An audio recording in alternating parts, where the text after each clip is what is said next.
दोस्तों, stock market में बहुत सारा पैसा बनाना चाहते हैं, स्विंग ट्रेडिंग अच्छे से करना चाहते हैं, अच्छे इन्वेस्टर बनना चाहते हैं, तो स्टॉक पिक कैसे करेंगे, उसकी स्टडी कैसे करेंगे।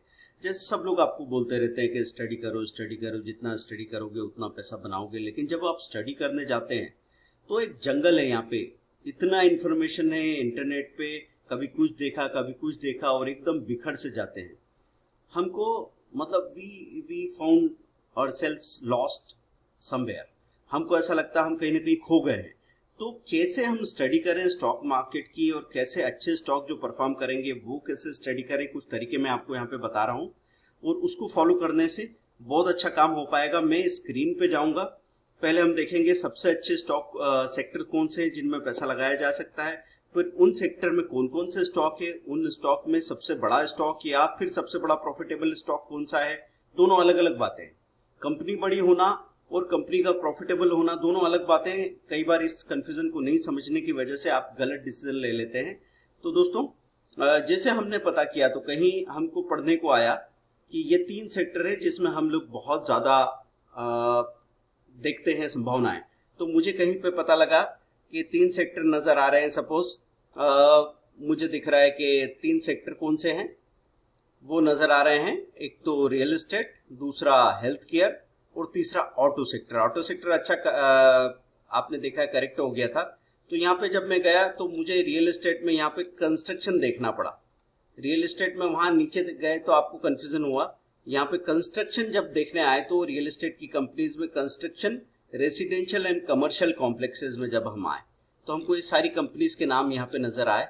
इसमें ईपीएस के हिसाब से एडेल्को हाउसिंग इस नंबर पे आता है, फिर दिलीप बिल्डकॉन है, फेनिक्स मिल है, अहलूवालिया है, ओबराय रियल्टी, अंसल बिल्डवेल है, वेलस्पन है, ब्रिगेड, शोभा, अजमेरा रियल्टी, मैराथन रियल्टी, ये नजर आता है। तो यहां से फिर हम इनके बारे में, इनकी म्यूचुअल फंड होल्डिंग देखेंगे और फिर डिसाइड करेंगे। अब आगे हम चलते हैं। दूसरा सेक्टर बात हो रही थी ऑटो की। तो ऑटो में यहाँ पे ऊपर से लेकर नीचे तक एंसिलरीज की बात बहुत सारी हो रही है। तो ऑटो की जो मेन कंपनीज हैं जो व्हीकल बनाती है, हम डायरेक्ट उन पे जाएं तो यहाँ पे हमको नजर आ रहा है 2 एंड 3 व्हीलर, फिर ट्रक मैन्युफैक्चरिंग और उसके बाद एलसीवी, एससीवी, पैसेंजर कार्स और ट्रैक्टर बनाने वाली कंपनीज। तो यहाँ पे हम सबसे पहले एलसीवी, एससीवी पे चल देते हैं और देखते हैं आयशर मोटर और टीएमएल, ये बड़ी कंपनीज है। फिर पैसेंजर कार्स पे जाके देखते हैं, ट्रक मैन्युफैक्चरर्स पे जाके देखते हैं तो ये M&M है जो ट्रक मैन्युफैक्चरर में आ गया। फिर पैसेंजर कार्स पे हम लोग आ जाते हैं तो मारुति सुजुकी और हिंदुस्तान मोटर्स हमको नजर आया। मारुति सुजुकी उसमें नंबर 1 पे है। उसके बाद में हम नीचे आते हैं और 2 एंड 3 व्हीलर पे देखते हैं। आपको आगे देखना पड़ेगा कि कौन कौन सी कंपनीज है जिन्होंने सबसे ज्यादा ग्रोथ दिखाई है। तो यहाँ पे आपको बजाज ऑटो, हीरो मोटो, टीवीएस मोटर ये नजर आ रहे हैं। तो बजाज ऑटो अपने सेक्टर का बड़ा प्रॉफिट बनाने वाला कंपनी है, ठीक है। तो ये हमने ऑटो सेक्टर की चीजें देखी।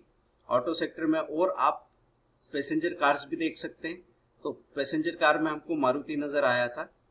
यहां से आप स्टडी करेंगे तो सबसे अच्छी बात क्या होगी कि अब ट्रैक्टर्स पे चले गए तो ट्रैक्टर्स में हमको पता लगा वीएसटी टिलर, एस्कॉर्ट्स और एचएमटी, इन्होंने बहुत अच्छा परफॉर्म किया है दोस्तों। क्योंकि रूरल इकोनॉमी ज्यादा स्ट्रांग हो रही है, किसान बहुत समृद्ध हो रहे हैं, तो इंडिया में इनकी चांसेस बहुत बनते हैं। पर हो सकता है हम इग्नोर कर जाएं क्योंकि हमको कार नजर आती है अपनी पर्सनल बायसेस की वजह से। ट्रैक्टर का क्या रोल है उसमें हम लोग धोखा खा सकते हैं। यही चीज है जो देखना जरूरी होती है। अब हेल्थ केयर एंड फार्मा पे जाना चाहें तो अल्फाबेटिकली हम जा रहे हैं और यहाँ पे हम देखना चाह रहे हैं हेल्थ केयर। तो हॉस्पिटल एंड हेल्थ केयर यहाँ पे नजर आ रहा है हमको। यहाँ देखो आपको ईपीएस के हिसाब से नजर आ रहा है। विजय डायग्नोस्टिक का ईपीएस सबसे ज्यादा है, फिर कोवाई मेडिकल, मेट्रोपोलिस, डॉक्टर लाल पाथलेब, कृष्णा इंस्टीट्यूट, थायरो केयर, ये अपोलो हॉस्पिटल ने कितना कमाल का परफॉर्म किया। आप उसका चार्ट देखें तो पता कर सकते हैं। तो अपोलो हॉस्पिटल ने इतना परफॉर्म क्यों किया है, कैसे किया है, क्या उनकी होल्डिंग बहुत अच्छी थी। नीचे जाके उसका हम चार्ट देखते हैं तो हमको मालूम पड़ता है कि स्टॉक्स अभी तक कैसे परफॉर्म करते आ रहे हैं, आगे कैसे परफॉर्म कर सकते हैं, इसका आइडिया आपको यहाँ पे मिलने वाला है। मैक्सिमम चार्ट में जाके मैं क्लिक करके देखूंगा तो अपोलो हॉस्पिटल इस तरीके से परफॉर्म करता आ रहा है। ये इसका तरीका रहा है। तो आप देखिए अपोलो हॉस्पिटल कहां से कहां पहुंच गया है। कभी ये बात करूं मैं 2004 में ये 193 रुपए का हुआ करता था, 1000 रुपए का होता था। ये 13 की बात है। रेंज बाउंड रहा 13 से लेके कहां तक, 19 तक।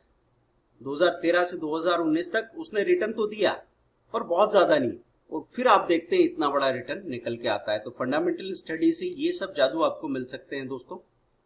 उसके बाद फिर हम पीछे चलते हैं।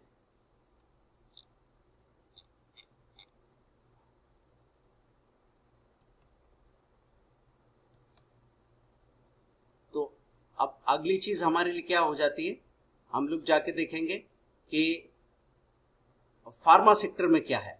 तो फार्मा सेक्टर में जाके वहां की कंपनीज में ईपीएस आप देखेंगे और ऐसे करके आप स्टॉक की लिस्ट निकाल के सामने आएंगे। ये तरीका होगा दोस्तों आपकी स्टडी का। शुरू कीजिए, इसका नेक्स्ट पार्ट फिर आने वाला है। आप इंतजार कीजिए, सब्सक्राइब कीजिए, लाइक कीजिए, शेयर कीजिए, हमारा इंस्टाग्राम हैंडल जरूर फॉलो कीजिएगा।